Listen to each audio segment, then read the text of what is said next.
so today I'm going to be doing a review slash demo on these UV resins sent by Handcrafter, and I will put the link to her shop. She does have an Etsy shop where she sells awesome all kinds of craft supplies, so make sure to check it out.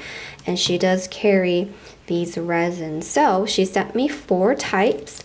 One clear, this one's blue, this one's purple, and rose red. So these 3 are colored resins, and she does have other colors in her shop, so make sure to check them out.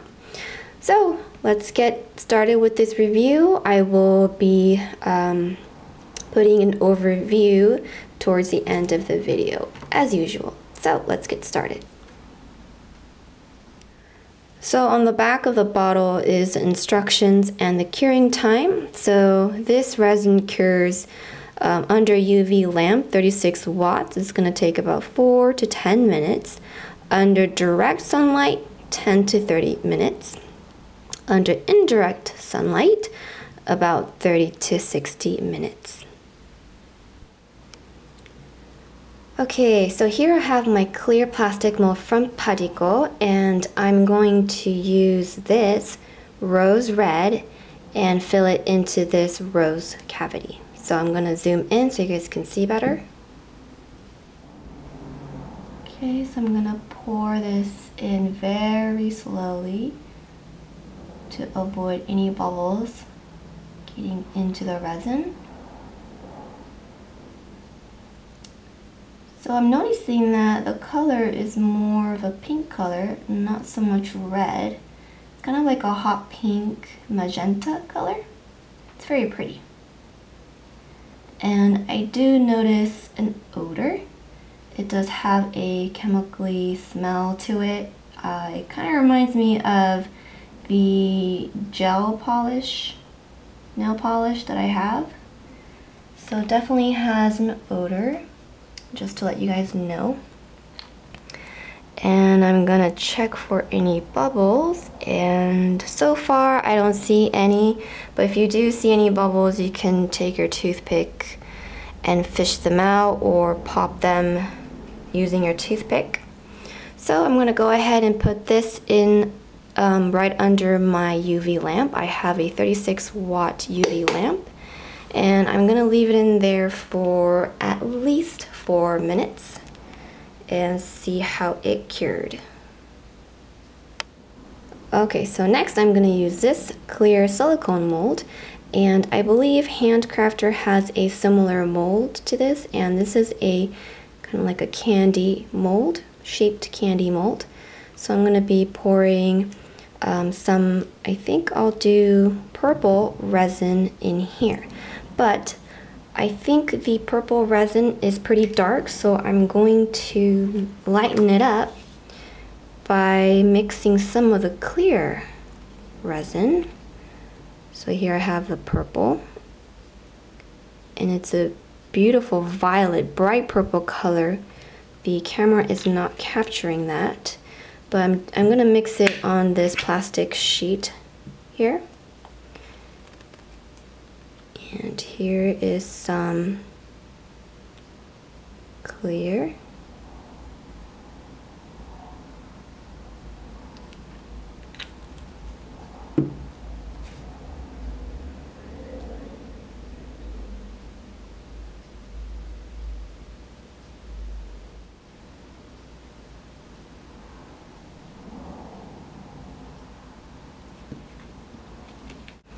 Okay, so it's mixed, and I did run my lighter really quickly to get rid of the bubbles, and this resin is flammable, but I didn't put the heat directly onto the resin, so don't worry. I think it works just fine as long as you're not putting the flame onto the resin. So I'm just gonna pour this in here.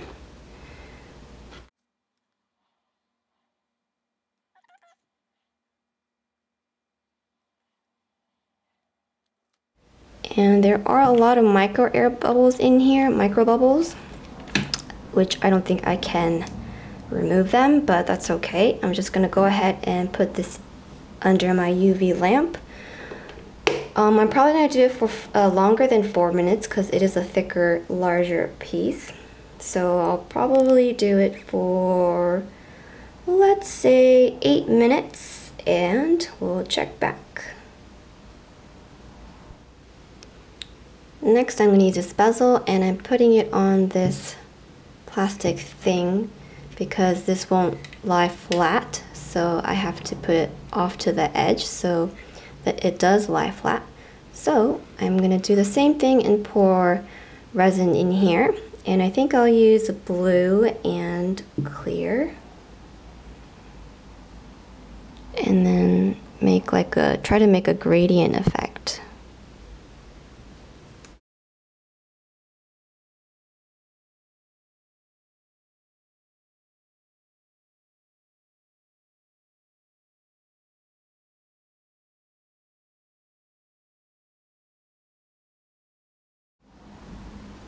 So I'm going to let that cure for 4 minutes.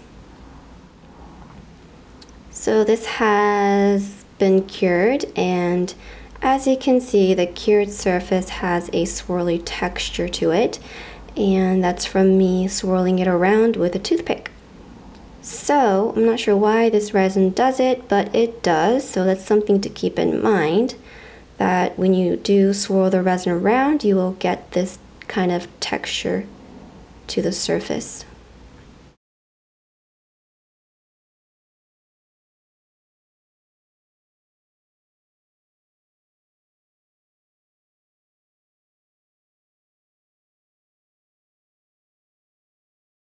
Okay, there it is, and I'm gonna put this under the light for another 4 minutes. Okay, now I'm gonna dome this as well to finish the piece.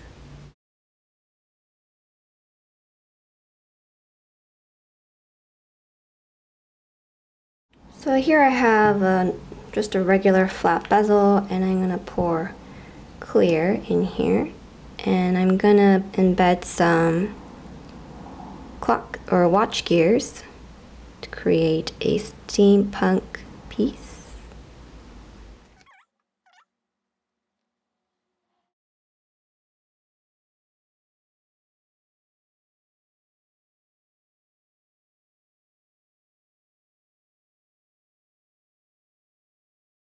Okay, and I think I'm gonna let this cure for 4 minutes as well. Okay, and this is what the first layer looks like with all the gears embedded. And now I'm going to dome it to finish this piece.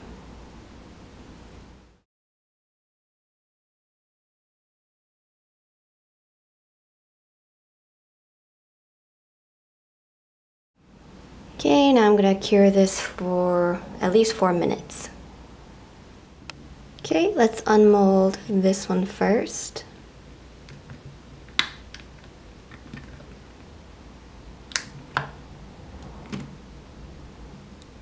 And it cured nicely. Super hard. I can't even put my nail mark in there, as you can see.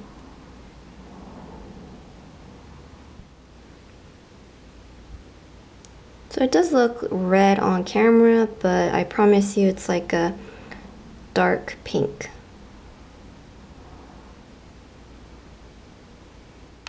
Now this one's a silicone mold. It pops right out. Now for this piece, there's like these weird texture on the side. I don't know if you guys can see it. I don't know if you guys can hear me scratching it, but these are not from the mold because the mold is completely smooth. So my guess is that because UV resin tends to shrink as it cures, it started to pull away from the silicone mold, and resin peels off so easily from the silicone mold. It started doing that as it was curing, so I think that's what the texture is coming from.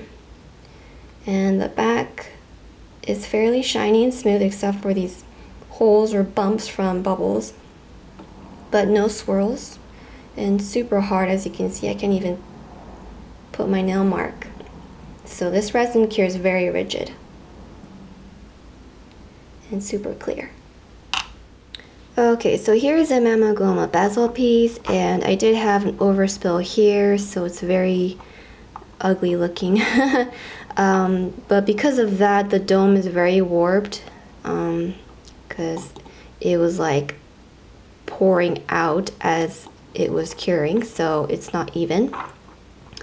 But the cured surface, or the dome surface, I don't know if you guys can see it, but it does have some dents. Yeah, like there's one here. I don't know if you guys can see it, but like there's two there.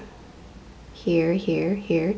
So they're from, I believe they're from micro bubbles I couldn't pop. I feel like it almost cured as the bubbles were popping. So that's what these dents are from. But I really like the gradient effect I did here. Turned out really pretty. And here's the steampunk piece, and this one turned out really well. Super shiny, no dents, no swirls. Great clarity, super clear. You can see all the gears. And nice high dome, as you can see. So I really love how this one turned out.